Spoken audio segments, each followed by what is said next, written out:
நண்பர்களே, இந்த வீடியோவில் இறாலின் ஓட்டை பிரிப்பது எப்படின்றது பார்க்கலாம். இறாலினுடைய தோல் பகுதியான அந்த ஓடு பகுதி ஒரு ஷெல் மாதிரி இருக்கும். அதை இந்த மாதிரி உரித்து தான் சமைக்கணும். அது எப்படி உரிக்கிறன்றதை பாருங்கள்.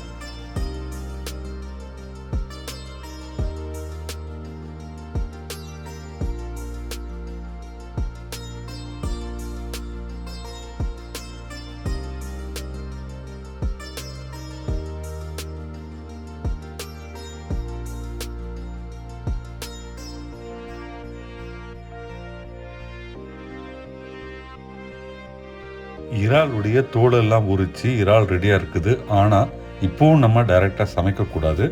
அதுக்குள்ள ஒரு நூல் மாதிரி அதனுடைய குடல் பகுதி இருக்கும். அதையும் சேஃபாக வெளியில் எடுக்கணும். நம்ம அதை எடுக்காமல் அப்படியே சாப்பிட்டா அது நமக்கு நிறைய வயிறு உபாதைகளை கொடுக்கும். அதையும் சேஃபாக இந்த மாதிரி க்ளீன் பண்ணி எடுங்க.